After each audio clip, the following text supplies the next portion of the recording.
জয় শিশুঅনন্ত রাজা রাম, জয় সত্য সনাতন কল্কি রাম, জয় শিশুঅনন্ত রাজা রাম, জয় সত্য সনাতন কল্কি রাম, জয় শিশুঅনন্ত রাজা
ସର୍ବପ୍ରଥମେ ସମସ୍ତଙ୍କୁ ଶୁଭେଚ୍ଛା ଜଣାଉଛି।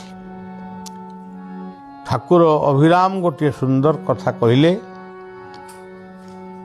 ଆମର ଗୋତ୍ର ହେଉଛନ୍ତି ଜଣେ ଋଷି। ଇଏ କଥାଟା ଅନେକ ଜାଣନ୍ତି ନାହିଁ। ଆମେ ଯେଉଁ ଗୋତ୍ର ଉଚ୍ଚାରଣ କରୁଛୁ, କି ଯେତେବେଳେ ନନାମାନେ ବା ବ୍ରାହ୍ମଣମାନେ ଯେତେବେଳେ ଆମର କୌଣସି ମାଙ୍ଗଳିକ କାର୍ଯ୍ୟ କରୁଛନ୍ତି, ସେମାନେ ପ୍ରଥମେ ପଚାରୁଛନ୍ତି ତମ ଗୋତ୍ର କ'ଣ। ତେଣୁ ଗୋତ୍ରଟି ଆମେ ଯାହା କହିବା ସେଇଠି ଆମକୁ ଜାଣିବାକୁ ହେବ ଆମେ ହେଉଛୁ ଜଣେ ଋଷିର ସନ୍ତାନ। ସେଇଠୁ ଆମ ପରମ୍ପରାଟା ଗଢ଼ିଛି। ତା ପୂର୍ବରୁ ଥିବ, କିନ୍ତୁ ସେଇ ଋଷିଙ୍କୁ ଆମେ ସମର୍ପଣ କରିଛୁ। ତେଣୁ ପ୍ରତ୍ୟେକ ଦିନ ଜଣେ ନିଜର ଗୋତ୍ରକୁ ପ୍ରଣାମ ଜଣାଇଲେ ବହୁତ ଭଲ। ଯେତେବେଳେ ଠାକୁର ଅଭିରାମଙ୍କର କଥା ସେ କହୁଛନ୍ତି, ଯେତେବେଳେ ଆମେ ଜାଣିବା, ପରସ୍ପର ଜାଣିବା ଯେ ଆମେ ସମସ୍ତେ ଜଣେ ଜଣେ ଋଷିଙ୍କର ସନ୍ତାନ ବା ସନ୍ତତି, ସେତେବେଳେ ଆମ ଭିତରେ ଥିବା ଅନେକଟା ଭେଦଭାବ ମଧ୍ୟ କମିଯିବ। କିନ୍ତୁ ପ୍ରକୃତରେ ଜାଣିଲା ପରେ ମଧ୍ୟ ଭେଦଭାବ ରହିବ। କିନ୍ତୁ ଗୋଟେ ଆମେ ଜାଣିବା ଯେ ଆମେ ତ ସମସ୍ତେ ଜଣେ ଜଣେ ଋଷିଙ୍କର ସନ୍ତାନ, ଏତିକି କଥା ଆମକୁ ମନେ ରଖିବାକୁ ପଡ଼ିବ।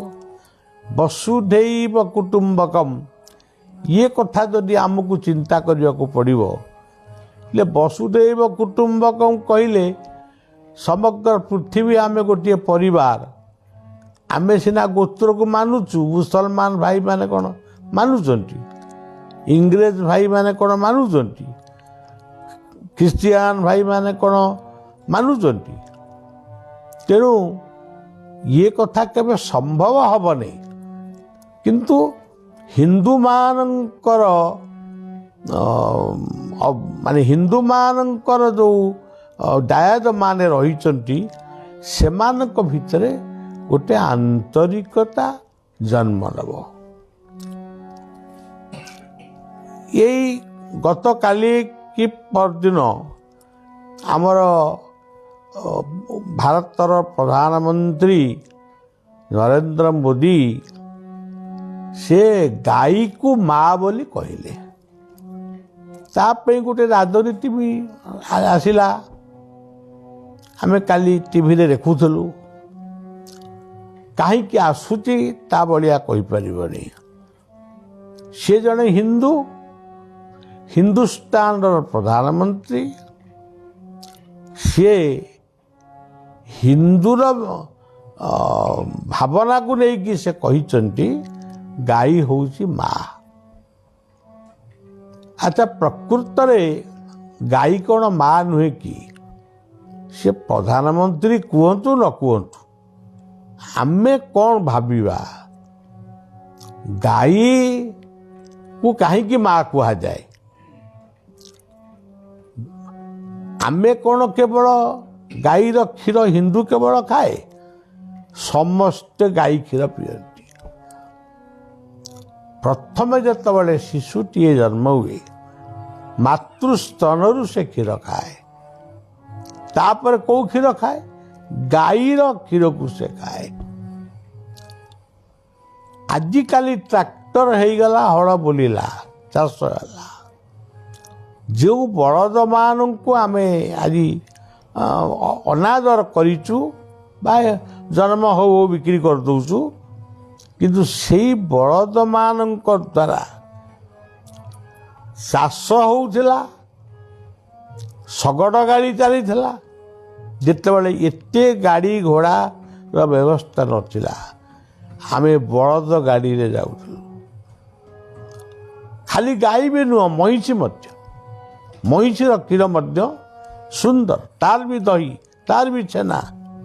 ଆମର କଥିତ ଅଛି ଯେ ମହାତ୍ମା ଗାନ୍ଧୀ ମଧ୍ୟ ସେ ଛେଳି କ୍ଷୀର ଖାଉଥିଲେ। ତେଣୁ ମା ପ୍ରକୃତରେ ଗାଈ। ସେ ଭାବନାଟା ଆମ ଭିତରେ, ହିନ୍ଦୁମାନଙ୍କ ଭିତରେ ଥିଲେ ବି ସେ ବି ଗୋଳମାଳିଆ ହେଇକିରି ଅଛି। ଯଦି ସେମାନେ ପ୍ରକୃତରେ ଗୋରକ୍ଷାକୁ ବା ଗୋମାତାକୁ ପ୍ରକୃତରେ ସେମାନେ ମା ବୋଲି ଭାବୁଥାନ୍ତେ, ବଳଦକୁ ବାପା ବୋଲି ଭାବୁଥାନ୍ତେ, ତାହେଲେ ଅଳ୍ପ ପଇସା ପାଇଁ ସେ ଗାଈ ବଳଦକୁ ବିକ୍ରି କରିନଥାନ୍ତେ। ଗାଈର ଗୋବର ସୁନ୍ଦର ସାର। ଗୋବରରେ ଗ୍ୟାସ୍ ହୁଏ, ମାନେ ଗୋବର ଗ୍ୟାସ୍। ତା ଦ୍ୱାରା ଇଲେକ୍ଟ୍ରି ଜଳେ, ପଙ୍ଖା ବୁଲେ, ରୋଷେଇ ବି ହେଇପାରିବ। ଗୋମୂତ୍ରରେ ତିଆରି ହୁଏ କୀଟନାଶକ ଔଷଧ। ଯଦି ଆମେ ଗୋଶାଳା କରି ଇଏ ସବୁକୁ ଯଦି ଆମେ ସଦ୍ବ୍ୟବହାର କରିପାରିବା, ସେ ହିନ୍ଦୁ ହୁଅନ୍ତୁ ବା ଅନ୍ୟ ଯେକୌଣସି ଧର୍ମାବଲମ୍ବୀ ଲୋକ ହୁଅନ୍ତୁ, ଆମେ ଯେତେବେଳେ ତାଠାରୁ କ୍ଷୀର ଖାଉଛୁ, ଦହି ଖାଉଛୁ, ଛେନା ଖାଉଛୁ, ଘିଅ ଖାଉଛୁ, ଆମେ ତାକୁ ମାର ସମ୍ମାନ ଦେବା ଉଚିତ। ସବୁ ଧର୍ମାବଲମ୍ବୀ ମାନେ। ଆଉ ଯିଏ ନ ଦେବେ ଆଉ ଆମେ ଆଉ କ'ଣ କରିବା? ଇଏ ହେଉଛି ଅଭିନ୍ନ ସୁନ୍ଦରଙ୍କର କଥାରୁ ମୁଁ କହିଲି। ସେ ଲେଖିଛନ୍ତି, ଏଣୁ ଋଷି ପୁତ୍ର ପୁତ୍ରୀଟି ସର୍ବ ଭାଇ ଭଉଣୀ ଦିନେ ବଛା ବଛି ହୋଇବ ଶୁଣ ଭକତ ଶ୍ରେଣୀ। ତ ସେ ତାଙ୍କର ଗୋଟେ ଭବିଷ୍ୟତ କଥା କହିଲେ, ଇଏ କଥା ଦିନେ ପ୍ରମାଣ ହେବ। ଇଏ ହେଉଛି ଅଭିରାମଙ୍କର କଥା। ବାୟା କ'ଣ କହିଲେ, ଏଇ ଯେଉଁ ଗୋଗସ୍ଥ ବା ମଇଁଷି ଗୋଠର କଥା ଭଳିଆ କହିଲା, ସେଇ କଥାକୁ ଲକ୍ଷ୍ୟ କରି ସେଇ କଥାର ଗୋଟେ ଉଦାହରଣ ବାୟା ଦେଲେ। ନାମାଚାର୍ଯ୍ୟ ବାୟା ପ୍ରଚଣ୍ଡ ବୈଷ୍ଣବ ପ୍ରେମୀ, ପ୍ରଚଣ୍ଡ ନାମ ପ୍ରେମୀ, ପ୍ରଚଣ୍ଡ ସାଧୁ ପ୍ରେମୀ। ସିଏ କହିଲେ, ତାଙ୍କୁ ଜଣେ ପ୍ରଶ୍ନ ପଚାରିଲା, ଏକାଦଶୀରେ କ'ଣ ହରିଭଜନ ଉଜାଗର ରହିବା ଠିକ୍? ସେ କହିଲେ, ହଁ ଉଜାଗର ରହିବା ଠିକ୍, କିନ୍ତୁ ଉଜାଗର ରହିବ ଯେ ଭଗବତ କୀର୍ତ୍ତନ ଭଗବତ ନାମ କରିକିରି ଉଜାଗର ରହିବ। ଯଦି ବସିକିରି ଉଜାଗର ନାଁରେ ବସିକିରି ଯଦି ଘର ଦ୍ୱାର ସଂସାର କଥା ଗପସପ ହେଲ, ତାହେଲେ ସେ ଉଜାଗରର ମୂଲ୍ୟ କ'ଣ ଅଛି? ସେ ଉଜାଗର ରହିଲେ ଯା, ନ ରହିଲେ ସେୟା। ଆଉ ଜଣେ କହିଲେ ଯେ ମୁଁ ତୁଳସୀ ଟିକେ ନେବି। ବାବା କହିଲେ, ତୁଳସୀ ନେଇ କ'ଣ କରିବ? ତାର କାରଣ କ'ଣ? ବୁଝେଇ ଦେଲେ, ଏଇ ଯେଉଁ ତୁଳସୀ ନଉଛ, ତାକୁ ଗାଧେଇ ସାରିଲା ପରେ ଟିକେ ଟିକେ ପାଉଥିଲେ, ପୁଣି ସେଇଟା ଗୋଟେ ତୁଳସୀକୁ ସବୁଦିନେ ସେବନ କରିବା ପାଇଁ ଗୋଟେ ଅଭ୍ୟାସରେ ପଡ଼ିବ। ତୁଳସୀ ଯେତେବେଳେ ତମେ ଗ୍ରହଣ କରିବ, ସେତେବେଳେ ତମ ଭିତରେ ଗୋଟେ ନାରାୟଣଙ୍କ ପ୍ରତି ଭକ୍ତି ଭାବନା ସୃଷ୍ଟି ହେବ। ତେଣୁ ଗୋଟେ ମଣିଷର ଭଗବତ ଚିନ୍ତନ ବୃଦ୍ଧି ହେବ। ଏଇ କଥା କହିଲେ। ସେ ଏଇଠି ଗୋଟେ ପ୍ରଶ୍ନ ମଧ୍ୟ ମୋ ମନରେ ଆସେ। ତୁଳସୀ ଗୋଟିଏ ଔଷଧ ବୃକ୍ଷ, ତାର ମୂଳଠାରୁ ଅଗଯାକେ ସବୁ ଔଷଧ। ତୁଳସୀରୁ ମଧ୍ୟ ମେଡିସିନ ତିଆରି ହେଇପାରୁଛି। ତୁଳସୀ କଫ ବାତ ପିତ୍ତ ନାଶକ ଏବଂ ଆଧ୍ୟାତ୍ମିକବାଦୀ ବା ବୈଷ୍ଣବ ମାନେ ତୁଳସୀ ନ ପଇଲେ ପ୍ରସାଦ ପାଆନ୍ତି ନାହିଁ, କି ଖାଆନ୍ତି ନାହିଁ, କି ପାଣି ସୁଦ୍ଧା ପିଅନ୍ତି ନାହିଁ। ଏମାନେ ତୁଳସୀର ମାଳି ବେକରେ ପକାନ୍ତି। କିନ୍ତୁ ବେଳେ ବେଳେ ବଳିଆ ମନରେ ଗୋଟେ ପ୍ରଶ୍ନ ଆସେ, ଏଭଳି ଏକ ସୁନ୍ଦର ଔଷଧ ଯାହାକୁ ଗୀତା କହିଛନ୍ତି, ଅହଂ କ୍ରତୁରହଂ ଯଜ୍ଞ ସ୍ୱାଧାୟ ମହମ ଔଷଧମ୍, ସେ ହେଉଛନ୍ତି ଔଷଧ। ଏଭଳି ଔଷଧ ବୃକ୍ଷଟିକୁ ଯେଉଁମାନେ ପୂଜା କରିବା ପାଇଁ ପାଣି ଦେଇ ବଞ୍ଚେଇବା ପାଇଁ ବୃନ୍ଦାବତୀ ସ୍ଥାପନ କରିଥିଲେ, ସେ କେତେ ଚତୁର, କେତେ ବୁଦ୍ଧିମାନ। ତାଙ୍କୁ ନାରାୟଣ ନାମରେ ପୂଜା କର, ଏଇ କଥାଟା କଲେ ହିଁ ତୁଳସୀ ଭଳି ଏକ ଔଷଧ ବୃକ୍ଷ ବଞ୍ଚି ରହିବ, ତାକୁ ଲୋକ ପାଇବେ।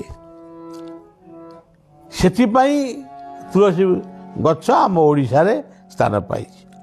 କିନ୍ତୁ ବେଳେବେଳେ ଆମେ ଦେଖୁଛୁ, ଶୁଣୁଛୁ, ତୁଳସୀକୁ ପାଦରେ କିଛି ଗୁରୁମାନେ, ତାଙ୍କ ଶିଷ୍ୟମାନେ ଗୁରୁମାନଙ୍କ ପାଦରେ ତୁଳସୀ ଚଢ଼ାନ୍ତି।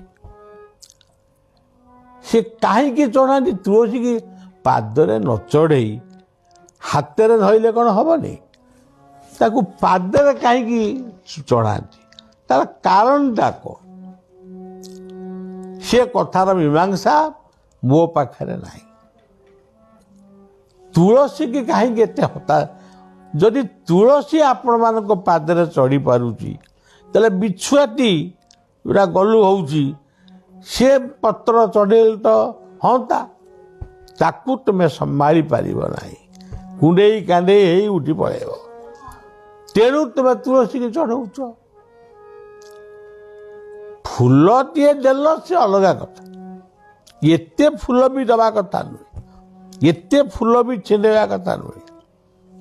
ତେବେ ଯେଉଁମାନେ ଚଢ଼ଉଛନ୍ତି ସେମାନେ ବୋଧେ ଗୋଟେ ତୁଳସୀ କି ହେୟ ଜ୍ଞାନ କରୁଛନ୍ତି, ତାଙ୍କ କଥା ନାରାୟଣ ବୁଝିବେ, ଆମେ ସେ କଥା କିଛି କହିପାରିବାନି, କିନ୍ତୁ ନ ଚଢ଼େଇବା ଉଚିତ।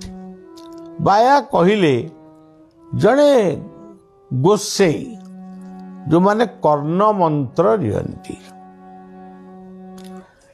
ସିଏ ଗୋଟିଏ ଗାଁକୁ ଗଲେ, ସମସ୍ତଙ୍କ କାନରେ ସବୁ ମନ୍ତ୍ର କ'ଣ ଦେଲେ, ସେ ପ୍ରଥା ଅବଶ୍ୟ ଏବେ ଉଠି ଯାଇଛି, ଏଟା ଆଉ ସେ ମନ୍ତ୍ର ଦେଲେ। ସିଏ ଯେତେବେଳେ ମନ୍ତ୍ର ଦେଇ ଫେରୁଛନ୍ତି, ସେଇ ବାଟରେ ଗୋଟିଏ ଗାୟାଳ ଦେଖାହେଲା। ସେ ଯାଇ ଗୋସେଇଙ୍କର ପାଦକୁ ଧରି ପକାଇଲା। ଆଉ ଇଏ କହିଲେ ତୁ କାହିଁ ମୋ ପାଦକୁ ଧରୁଛୁ? ନା ମୁଁ ମନ୍ତ୍ର ନେବି, ଆପଣଙ୍କ ଠାରୁ ମନ୍ତ୍ର ନେବି। କିରେ ଦଣ୍ଡା ମଝିଟା ଗୋଚର ଏଇଠି କ'ଣ ସବୁ ମନ୍ତ୍ର ନିଅନ୍ତି? ମନ୍ତ୍ର ଆମ ଘରକୁ ଯିବୁ ତତେ ଦେବି। ନା ମନ୍ତ୍ର ନଦେଲେ ଆପଣ ଗୋଡ଼ ମୁଁ ଛାଡ଼ିବିନି, ଆପଣ ମୋତେ ମନ୍ତ୍ର ଦିଅନ୍ତୁ। ବଡ଼ ବ୍ୟସ୍ତ ହେଇପାରିଲେ, କହିଲେ ମନ୍ତ୍ର କ'ଣ କରି କେମିତି କ'ଣ ଦେବି, କ'ଣ କରିବି, ତାର ବିଧିବିଧାନ ଅଛି, ଗୋଟେ ନିୟମ କାନୁନ ଅଛି ନା ଏମିତି ମନ୍ତ୍ର? ନା ମୁଁ ସେଗୁଡ଼ା କେହି ଜାଣିନି, ମୋତେ ମନ୍ତ୍ର ଦିଅ। ନା ଆମ ଘରକୁ ଚାଲୁନୁ। ନା ମୋତେ ସମୟ କାହିଁ, ମୁଁ ତ ଗାଈ ଜଗୁଛି, ଗାଈ ଗୋବର କାଢ଼ୁଛି, ମଇଁଷି ଜଗୁଛି, ଆଉ ତାଙ୍କୁ ଖାଇବା ପିଇବାକୁ ଦେଉଛି, ମୋତେ ସମୟ କାହିଁ। ହଉ, ଗୋସେଇ କହିଲେ ହଉ, ହେଲା, ବ୍ୟସ୍ତ ହେବା ଦରକାର ନାହିଁ, ଚାଲେ ସେ ଛତା ତଳକୁ। ସବୁ ଗୋଠମାନଙ୍କରେ ଛତା ଟଙ୍ଗା, ଏବେ ବି ସେ ପ୍ରଥା ଅଛି। ସହର ବଜାରରେ ଦେଖିବାକୁ ମିଳିବନି, ଏବେ ବି ଗାଁ ଗହଳିରେ ଗୋପାଳ ମାନେ ମଇଁଷି ଗୋଠରେ ସେ ଛତା ସବୁ ପୋତୁଛନ୍ତି। ଇଏ ଯେତେବେଳେ ଛତା ତଳକୁ ଗଲେ, ତା କାନରେ ଗୋଟେ ମନ୍ତ୍ର ଦେଲେ। ସେଇଟା ମନ୍ତ୍ର ନୁହଁ, ସେଇଟା ହେଉଛି ଗୋଟେ ଉପଦେଶ। ସେ ଉପଦେଶଟି କ'ଣ? ବିନା ନୈବେଦ୍ୟରେ ତୁ ଖାଦ୍ୟ ଖାଇବୁ ନାହିଁ। ସେ ତ ଗୋପାଳ ଲୋକ, ତାର ସେ ବୁଝିଲା ମନ୍ତ୍ର, ଏଇଗୁଡ଼ାକ ମନ୍ତ୍ର କହି ତାକୁ ସବୁଦିନ ଜପ କରେ। ସେଦିନ ତା ପାଇଁ ଭାତ ଘରୁ ଆସିଲା, ଭାତ ଡାଲି ତରକାରୀ। କୃଷ୍ଣ କୃଷ୍ଣ ବୋଲି ଡାକିଲା। କୃଷ୍ଣ ଯେତେବେଳେ ନ ଶୁଣିଲେ ସେ ଭାତକୁ ଫୋପାଡ଼ିଦେଲା, କାରଣ ବିନା ନୈବେଦ୍ୟ, କୃଷ୍ଣ ଖାଇଲେ ସିନା ନୈବେଦ୍ୟ ହବ, ତାକୁ ଫୋପାଡ଼ିଦେଲା। ତା ପରଦିନ ଆଇଲା, ତାକୁ ଫୋପାଡ଼ିଦେଲା। ତା ପରଦିନ ଆଇଲା, ତାକୁ ଫୋପାଡ଼ିଦେଲା। 8 ଦିନ ଏମିତି ଭାତ ଡାଲି ତରକାରୀ ଫୋପାଡ଼ୁ ଫୋପାଡ଼ୁ ସେ ନିଜେ କ୍ଷୀଣ ହେଇଗଲା, ଦୁର୍ବଳ ହେଇଗଲା। ସେ ଖାଲି ଶୋଇ ରହିଲା, ଆଉ ଉଠି ପାରିଲାନି। ସେଦିନ ବି ଭାତ ଆସିଲା, ହେଉ ଛାଡ଼ିଲା କା ଫୋପାଡ଼ି ନେଇକି। ସେଇଦିନ କୃଷ୍ଣ ସତ୍ୟରେ ଆଇଲେ। କୃଷ୍ଣ କହିଲେ ଆଉ ମୁଁ ହେଉଛି କୃଷ୍ଣ, ତୁ ଆଉ ଖାଦ୍ୟ ଫୋପାଡ଼ ନା, ମୁଁ ତୋ ସାଙ୍ଗରେ ଖାଦ୍ୟ ଖାଇବି, କିନ୍ତୁ ତୁ କାହାରି ଆଗରେ କହିବୁନି। ନା ନାଇଁ, ମୁଁ କାହିଁ କାହା ଆଗରେ କହିବି? ସେଇଦିନ ଠାରୁ କୃଷ୍ଣ ଆସନ୍ତି, ଖାଦ୍ୟ ଖାଆନ୍ତି ଏବଂ ତା ସାଙ୍ଗରେ ଗପସପ ହୁଅନ୍ତି, ପୁଣି ଯାଆନ୍ତି।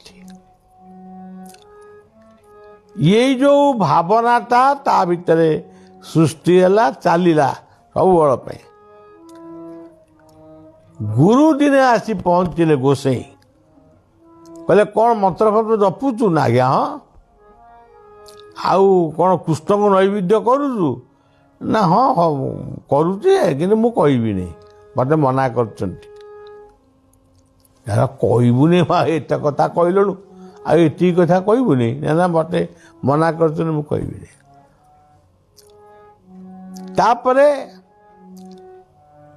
ଗୋସେଇ ଯେତେବେଳେ କୃଷ୍ଣ ଆସିଲେ, କୃଷ୍ଣଙ୍କ ଆଗରେ ଶିଷ୍ୟଟି ଗୋପାଳଟି ପ୍ରାର୍ଥନା କଲା, ପ୍ରଭୁ ଆଉ ମୁଁ ତ ଆପଣଙ୍କୁ ଦେଖୁଛି କଥାବାର୍ତ୍ତା ହସ ଖୁସି ସବୁ ହେଉଛି ମୋ ଖାଦ୍ୟ ଗୁରୁ ଟିକେ ଚାହୁଁଛନ୍ତି ଆପଣଙ୍କୁ ଦେଖିବେ ସେ କହିଲେ ନାଇଁ ସେ କଥା ହେଇପାରିବନି ତମେ ଦେଖିଲ ସେତିକି ଯଥେଷ୍ଟ ଗୁରୁଙ୍କର ଯେତେବେଳେ ସମୟ ଆସିବ ଗୁରୁ ଦେଖିବେ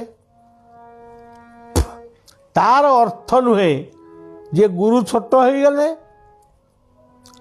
ବା କୃଷ୍ଣ ଶିଷ୍ୟ ବଡ଼ ହେଇଗଲା ସେ କଥା ନୁହେଁ କିନ୍ତୁ ଆମେ ଭଗବତ ସତ୍ତାକୁ ଉପଲବ୍ଧି କରିବାକୁ ହେଲେ ଆମର ଗୋଟେ ବୈଷ୍ଣବ୍ୟ କୀର୍ତ୍ତନ ରହିଛି କୃଷ୍ଣ ଜ୍ଞାନେ ଗୁରୁ ବାକ୍ୟ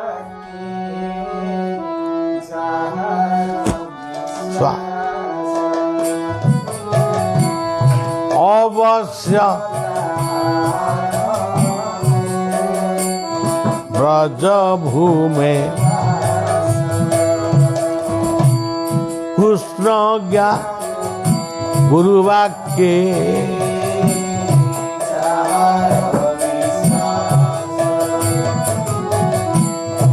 অবশ্য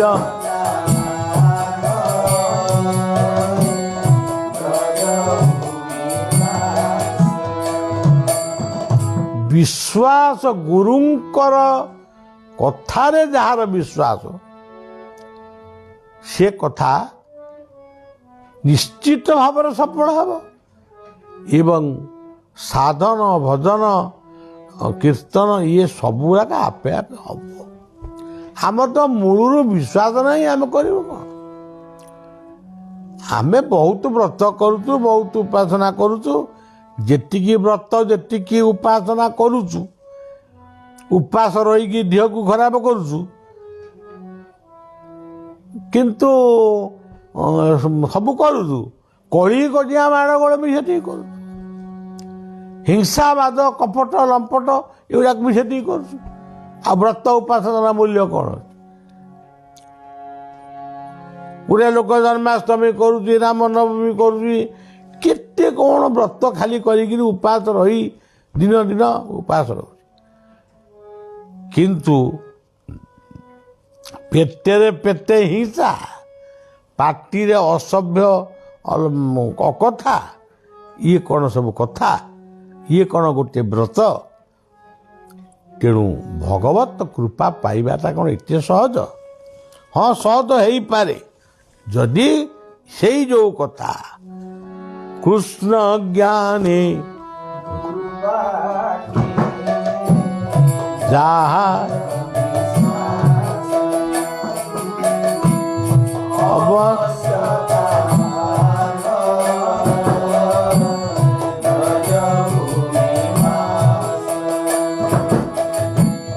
গুরু মাতা গুরু গুরু হন গুরু বিনু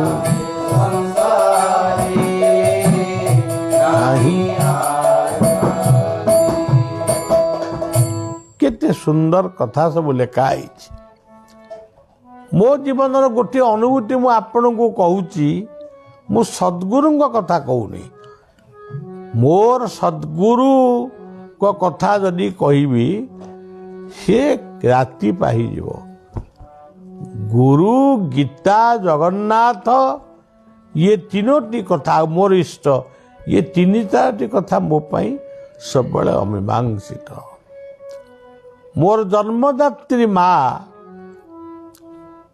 ସେ ତ ଥିଲେ ତାଙ୍କର ଯେ ସାନ ଯା ଦାଦାଙ୍କର ମୋ ବାପାଙ୍କର ସାନ ଭାଇଙ୍କର ସ୍ତ୍ରୀ ତାଙ୍କୁ ମୁଁ ସାନ ବୋଉ ଡାକେ ଦିନେ ରାତି 8ଟା 9ଟା ବେଳେ ଗୋଟେ ଖବର ପାଇଲି ମେଡ଼ିକାଲରେ ମୋତେ ମୋର ମାମୁଁ ଅଜା ଦୁର୍ଗାଚରଣ ମହାପାତ୍ର ମୋତେ ଖୋଜୁଛନ୍ତି ଟିକେ ବାବାଜୀକି ମୁଁ ଦେଖିବି ତାଙ୍କର ଶେଷ ଜୀବନର କଥା ଖବରଟି ଯେତେବେଳେ ପାଇଲି ସେତେବେଳେ ନଈ ନାଳ ପୋଲ ହେଇନି ନାଉରିଆ ଡଙ୍ଗା ମାରିକି ତା ଘରକୁ ଗଲାଣି କ'ଣ କରିବା କେମିତି କ'ଣ ଯିବା ମୁଁ ଯାଇ ସାନ ମାଙ୍କୁ କହିଲି, ମୁଁ କହିଲି ମା, ସାନ ବୋଉ ଏମିତି ଗୋଟେ ଖବର ଆଇଛି, କାଳେ ମାନେ ଯିଏ ଖୋଜୁଛି ରାତି ପାଇଲାକୁ ସେ ନଥିବ, ତାହେଲେ ମୁଁ ଯିବି। ତାପରେ ଆପଣମାନଙ୍କୁ ମୁଁ ଏଇଟା ବିସ୍ତୃତ ଭାବରେ କହୁନେଇ।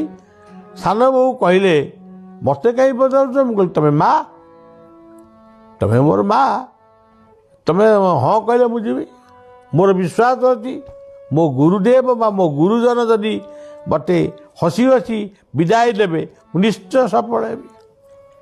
ହଉ ସାନ ବୋଉ ହସି ଦେଇକିରି କହିଲେ ଏଇଟା ବଳିଆର ପରୀକ୍ଷା ମୋତେ, ମାନେ ମୋତେ ସେ ବଳିଆ ଡାକନ୍ତି, କେତେବେଳେ ବାବାଜୀ ଡାକନ୍ତି। ଯାହା ହଉ କହିଲେ ହଉ ଯା। ଗଲାବେଳକୁ ଡଙ୍ଗାଟି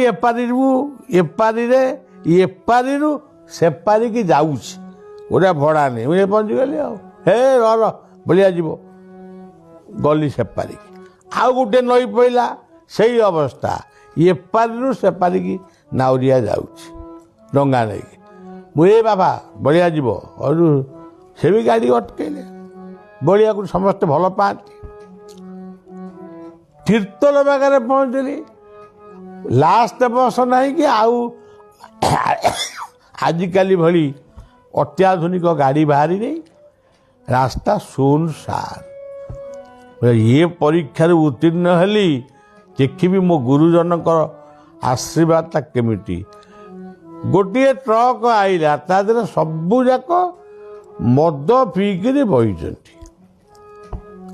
ଆଉ ଡ୍ରାଇଭର ଯିଏ ଚଲାଉଛି ସେ କିନ୍ତୁ ଚିହ୍ନା, କିନ୍ତୁ ସେ ବି ମଦ ପିଇଛି।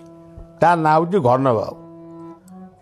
ସେ ଗାଡ଼ି ଅଟକେଇକିରି ଗଲା, ମାନେ ଗୋଟେ ଏମିତି ମଦୁଆ ଯେମିତି କହନ୍ତି। ମୁଁ କହିଲି ମୁଁ ଟିକେ କଟକ ଯିବା କଥା। ଆରେ ବସିବାକୁ କହିଲି, କେଉଁଠି ବସିବା? ଡାଲା ଉପରେ ବସିବି? ନା ନାଇଁ, ଆପଣ ଡାଲା ଉପରେ ବସିବେ, ଆପଣ ଏଇଠି ବସ। ହାଡ଼କୁ ଯା, ଡାଲା ଉପରକୁ ଯା, ବାବା ବସିବେ। ଯାହା ହଉ ବସିଲି। ମଦୁଆ ଡ୍ରାଇଭରଟି ମୋତେ ନେଇ କଟକରେ ପହଞ୍ଚିବ ଇଏ ବିଶ୍ୱାସ ମଧ୍ୟ ଥିଲା, ଯେହେତୁ ମୋ ଗୁରୁଜନର ଆଶୀର୍ବାଦ ଅଛି। ସିଏ ମଦ ପିଇଥିବା ଲୋକ ଗୁଡ଼ାକ, ସେ ଖାଲି ଯେଉଁ 2-3 ଜଣ ବହିଥିଲେ ଟ୍ରକ୍ ଆଗରେ, ସେ ସବୁ ମଦ ପିଇକି ସେ ମୁଣ୍ଡକୁ ଆଣିକି ମୋ କାନ୍ଧରେ ବାଡ଼ଉଥାନ୍ତି। ମୁଁ ଆଉ କିଛି କହୁନଥାଏ, ଚୁପଚାପ ବହିଥାଏ। ଆଉ ପହଞ୍ଚିଲି କଟକ ଓମ୍ପିରେ, ରିକ୍ସା ଫେକ୍ସା କିଛି ନାହିଁ। କଟକ ସହର ଜନଶୂନ୍ୟ। ଗୋଟିଏ ରିକ୍ସାବାଲା ଆଜି ପହଞ୍ଚିଲା। ମୁଁ ବାବୁ ତୁ ଯିବୁ କି ମେଡ଼ିକାଲ ପର୍ଯ୍ୟନ୍ତ? ନା ଆଜ୍ଞା, ଆଜିର ଦିନ ଯାକ ମୋର ବଇନି ହେଇନି, ଏତେବେଳେ ଠାକୁରଙ୍କ ଦୟା ହେଇଛି, ଆପଣ ଆସି ବସନ୍ତୁ। ମୁଁ ଆନନ୍ଦରେ ବସିଗଲି। ମେଡ଼ିକାଲ ପାଖରେ ପହଞ୍ଚିଗଲି। ମେଡ଼ିକାଲ ପାଖରେ ଯେଉଁ ଲୋକଟି ଦରୁଆନ ଜଗିଛି, ରାତିରେ ତ ରୋଗୀମାନଙ୍କ ପାଖକୁ ଲୋକ ସାରିବେନି, ସିଏ ଦରୁଆନଟି ତାର ଚେୟାରରେ ବସିକି ଶୋଇଛି, ମାନେ ଶୋଇଛି, ଘୁଗୁଡ଼ି ମାରୁଛି। ବୋଲି ଏଇ ହେଉଛି ଅମୃତ ସମୟ। ଚୁପ୍ କରି ଚାଲିଗଲି। ଯାଇ ଦୁର୍ଗାଧନ ଜେଜେଙ୍କ ପାଖରେ ପହଞ୍ଚିଲି। ଦୁର୍ଗାଧନ ଜେଜେ, ତୁମେ କେମିତି ଆସିଲ? ମୁଁ କହିଲି କେମିତି ମୁଁ ଆସିଲି, ମୁଁ କାଲି ଆସି କହିବି। ଆପଣ ମୋତେ ଦେଖି ଖୁସି ତ? ନା ହଁ। ଆଉ କ'ଣ ଖାଇବା? ମୁଁ କହିଲି ଆପଣ ଚିନ୍ତା କରନ୍ତୁନି, ମୋର ଜନ୍ମସ୍ଥାନ ଏ ସୂତାହାଟ ପଟାପୋଲରେ ମୋର ଜନ୍ମସ୍ଥାନ ଅଛି। ମୋର ବାପାଙ୍କର ଘର ଅଛି, ଦାଦାଙ୍କର ଘର ଅଛି। ମୁଁ କବାଟ ବାଡ଼େଇବି, କିଛି ନହେଲେ ସେ ମୋତେ ରାତିରେ 2 ଖଣ୍ଡ ରୁଟି ମୁଁ ରୁଟି ତ ଖାଏନି ବେଶୀ, ଆଉ କ'ଣ ଗୋଟେ ଥିବ ଖାଇବେ। ଆଉ କ'ଣ, ଆପଣ ଥାଆନ୍ତୁ, କାରଣ ସେ ଦରୁଆନ ବାବୁ ଯଦି ଉଠିବ ମୋତେ ଏଗୁଣା ପକେଇବ ପାହାରେ। ନା ପଳା, ଯା ପଳା। ଆଜି ଆଉ ଦରୁଆନ ତାର ସେମିତି ଶୋଇଛି। ମୁଁ ଥରୁ ଉଠିକିରି ଆଇଲି। ମେଡ଼ିକାଲରୁ ପୁଣି ସୂତାହାଟ ପଟାପୋଲ ଯିବି କେମିତି? ଏଇଭଳି ଭାବରେ ଆଉ ଗୋଟିଏ ରିକ୍ସାବାଲା, ସିଏ ମଧ୍ୟ ସେମିତି ରାତିରେ ତାର ଗରାକମାନଙ୍କୁ ଛାଡ଼ିକିରି ସେ ଘରକୁ ଫେରୁଛି। ମୁଁ କହିଲି ବାବୁ ଟିକେ ମୋତେ ସୁଟାର ପଟା ଛାଡ଼ିଦେବୁ। ନା ବାବୁ ଭାରି ପରିଶ୍ରମ ହେଇଛି, ମୁଁ ଆଉ ଯାଇପାରିବିନି। ମୁଁ ବାବା କ'ଣ କରିବା, ଆଉ ଏମିତି ତ ଟିକେ ଯିବା ଆଉ। ହଉ, ସେ ଯେତିକି ଟଙ୍କା ତା'ର ମାନେ ଫିସ୍ ତାଠାରୁ ଅଧିକ କହିଲା। ବହୁତ ଚାଲେ, ମୋତେ ଘରେ ନେଇକି ଚାଲିଲା। ତେଣୁ ସମସ୍ତଙ୍କୁ ମନେ ରଖିବାକୁ ପଡ଼ିବ, ଗୁରୁଜନଙ୍କର କୃପା ଯେଉଁଠି ଅଛି, ତୁମେ ଅସାଧ୍ୟକୁ ସାଧ୍ୟ କରିବ। ଥରେ ଚେଷ୍ଟା କର, ମାଆର ପାଦ ଧୂଳି ନେଇକିରି କୁହ, ମା ମୋତେ ଟିକେ ଆଶୀର୍ବାଦ କର, ମୁଁ ଅମୁକ କାମ କରିବି।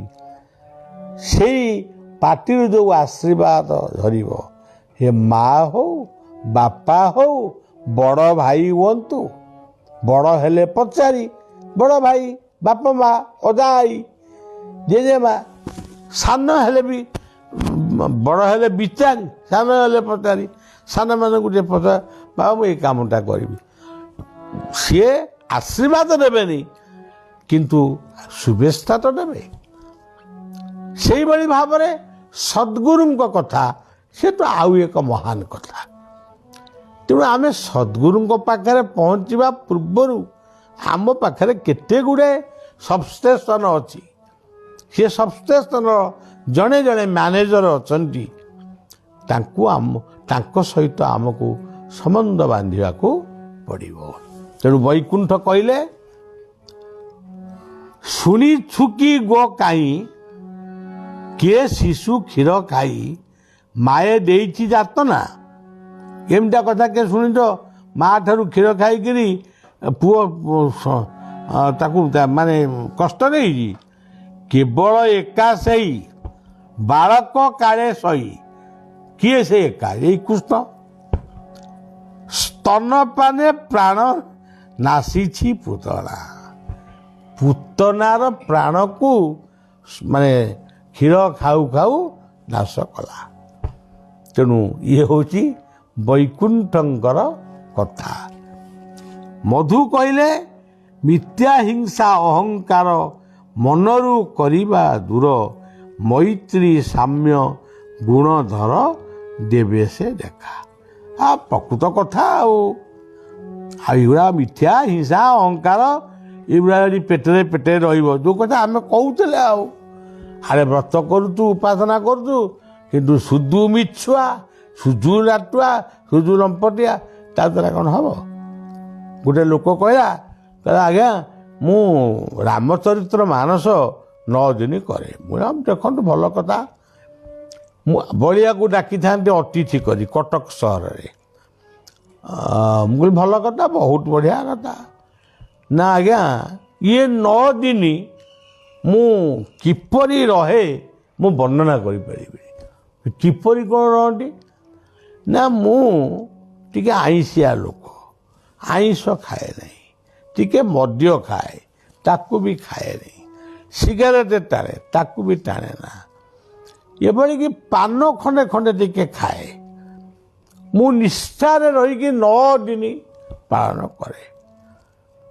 ବଳିଆ ସେଠୁ ପଚାରିଲା, ଆପଣ ଏତେ ସୁନ୍ଦର ଭାବରେ ପାଳନ କରୁଛନ୍ତି, 10 ଦିନ କ'ଣ କରନ୍ତି? ନା ଆଜ୍ଞା 9 ଦିନ ଯେଉଁ ଦିନ ସଇଲା, 10 ଦିନ ଠାରୁ ଆଉ କ'ଣ, ପୁଣି ସେଇ ବର୍ଷେ ଆଉ ସେଇ ମଦ୍ୟ ମାଂସ ସେଇଥିରେ ବୁଡ଼ିକିରି ରହନ୍ତି। ନା ଆଜ୍ଞା ମିଛ କାହିଁକି କହିବି, ସେଇଆ ଆଉ। ତେଣୁ ନିଷ୍ଠା କ'ଣ ୟାକୁ କୁହାଯାଏ।